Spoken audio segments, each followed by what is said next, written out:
जय वडवी या आमच्या आदिवासी युवकाची चाकूने हत्या करण्यात आली, खून करण्यात आला।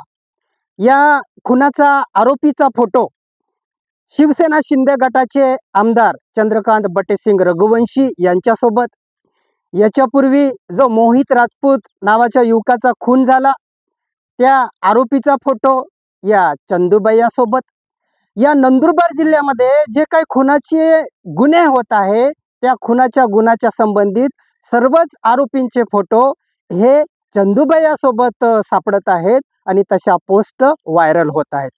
हे आरोपी चंदूबाईची माणसं आहेत अशा पद्धतीच्या स्पष्ट पोस्ट लोक सोशल मीडियावरती टाकत आहेत। म्हणून या चंदूबाईने गुंड, हत्यारे, खुनी माणसं पाडलेले आहेत का असाही प्रश्न निर्माण होतो। हा जो चंदूबाई नावाचा माणूस आहे हा गुंड प्रवृत्तीचा, गुन्हेगारी प्रवृत्तीचा माणूस आहे का, अशी उलटसुलट चर्चा लोकांमध्ये सुरुवात झालेली आहे। ही घटना झाल्यानंतर या मारेकऱ्यांना, ज्यांनी कोणी अजय वडवीला कटकारस्थान करून मारलेलं आहे, त्या राजकारण्यांना असं वाटत असेल की आम्ही आमच्या वाट्यातला हा काटा कायमचा आम्ही साफ करून टाकलेला आहे आणि आम्ही राजकारणी जिंकलो आहोत असं त्यांना वाटत असेल तर ही त्यांची फार मोठी चूक आहे। अजय वडवी या जय वडवीचं बलिदान आहे ते आम्ही वाया जाऊ देणार नाही। या जय वडवी सारखे लाखो आदिवासी युवक आता तुमच्या विरोधामध्ये उतरणार आहेत। आमची ही आदिवासींची चळवळ चालू होती ती आम्ही चालूच ठेवणार आहोत। ही घटना ज्यांनी घडवून आणली तो मारेकरी आरोपी हा शिवसेना शिंदे गटाच्या नगरसेविकेचा नातेवाईक आहे, ही गोष्ट समोर आली। त्यामुळे शिवसेना शिंदे गट म्हटल्यावर चंदूबाई तिथं आलाच।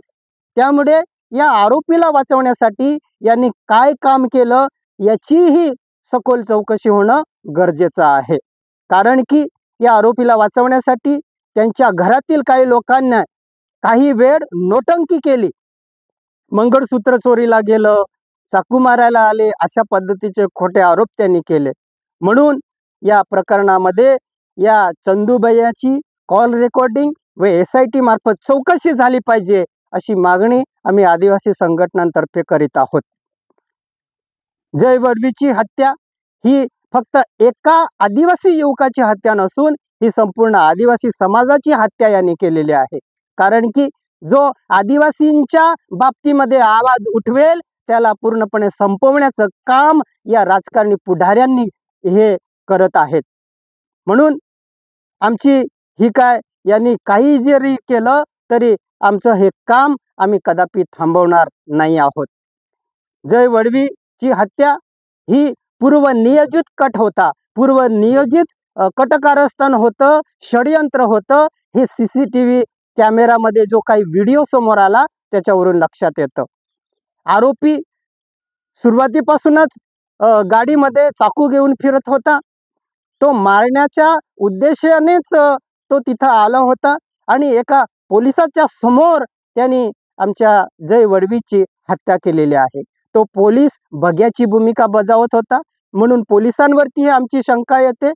जय वडवी कुठे आहे, काय करतोय याचं लोकेशन घेऊन पूर्णपणे कट रचून त्याला मारण्यात आलेला आहे असा आमचा स्पष्ट आरोप आहे। हा जो पोलीस होता, पोलीस समोर आहे म्हणून या आरोपीला सुद्धा मोठी डेअरिंग आली आणि यांनी पूर्णपणे आमच्या जय वडवी नावाच्या आदिवासी युवकाला वरती सपासप वार करून त्याला पूर्णपणे संपून टाकलं। या नंदुरबार जिल्ह्यामध्ये चंदूबाई नावाची मोठी घाण आहे। ही घाण या नंदुरबार जिल्ह्यातून साफ करण्याची गरज आज आदिवासी बांधवांमध्ये निर्माण झालेली आहे। हा चंदूबाई आदिवासींचा दुश्मन आहे। हा आदिवासींच्या आरक्षणाच्या विरोधामध्ये आता बोलायला लागला आहे। हा म्हणतो की नंदुरबार जिल्ह्यातील आदिवासी पुढाऱ्यांना या जिल्ह्यात फिरू देणार नाही। अरे हा जिल्हा काय तुझ्या बापाचा आहे का? हा सारखा आमच्या आदिवासी बांधवांना जिल्ह्यात फिरू देणार नाही अशी धमकी देतोय। याला एवढी डेअरिंग येते का? याला डेअरिंग यासाठी येते, याची मस्ती यासाठी चढलेली आहे की आपल्याच आदिवासी लोकांनी या चंदूबाईला मोठं केलेलं आहे। म्हणून शिवसेना शिंदे गटाच्या सर्व आदिवासी कार्यकर्त्यांना माझी विनंती आहे, तुम्ही विचार करा. या सापाला तुम्ही कितीही दूध पाजलं तरी शेवटी हा साप तुमच्यावरती डसणारच आहे. म्हणून शिवसेना शिंदे गटाच्या कार्यकर्त्यांनो, तुम्हाला लाजा वाटायला पाहिजे. आपण कोणाला मोठं करत आहोत? म्हणून दडगावचे जे काही शिवसेना शिंदे गटाचे आमचे आदिवासी कार्यकर्ते आहेत, अक्कलकुव्याचे, या जिल्ह्यामध्ये जे जे शिवसेना शिंदे गटाचे कार्यकर्ते आहेत, त्यांना माझं नम्र आवाहन आहे की या चंदूभैयाची साथ सोडा. वाटल्यास तुम्ही नेते व्हा, आम्ही तुम्हाला नेते बनवू, परंतु या बिहारी, उत्तर प्रदेश, मध्य प्रदेश मधल्या या माणसाला तुम्ही मोठं का करत आहात? म्हणून आज या बिहारी, यूपी मधल्या, या मध्य प्रदेश मधल्या या पार्सलला या नंदुरबार जिल्ह्यातनं रिटर्न पाठवण्याची गरज आज निर्माण झालेली आहे. मित्रांनो, या चंदूभैयाला जर आपण इथून हाकललं नंदुरबार जिल्ह्यातनं, तर बरेच खुनाचे गुन्हे हे कमी होऊन जातील या जिल्ह्यात. म्हणून आज या चंदूभैयाला हाकलण्यासाठी वाटलंच मी पुढाकार घेतो, मी नेतृत्व करतो, मी जबाबदारी घेतो, तुम्ही मला फक्त साथ द्या.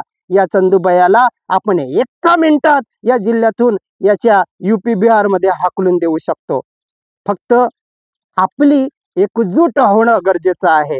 एवढी मोठी जय वडवी या आदिवासी युवकाची हत्या झाली, एवढी मोठा घटना घडलेली आहे. पूर्ण आदिवासी समाज या आरोपींच्या विरोधामध्ये पेटलेला आहे. ठिकठिकाणी आंदोलन होत आहे. तीव्र संताप आमच्या आदिवासी बांधवांमध्ये निर्माण झालेला आहे. हा जो जय वडवीचा खून आहे, हा राजकारण्यांचा कट कारस्थान आहे. म्हणून याच्यामध्ये जो कोण मोठा मासा आहे त्यालाही सापडवण्याची गरज आहे, आणि जो कोण मोठा पुढारी याच्यामध्ये आहे त्याच्यावरती सुद्धा खुनाचा गुन्हा दाखल होऊन त्याला अटक झाली पाहिजे, अशी आम्ही आदिवासी संघटनांतर्फे मागणी करत आहोत. म्हणून मित्रांनो, पहिले या चंदूभैयाला या जिल्ह्यातून हाकला.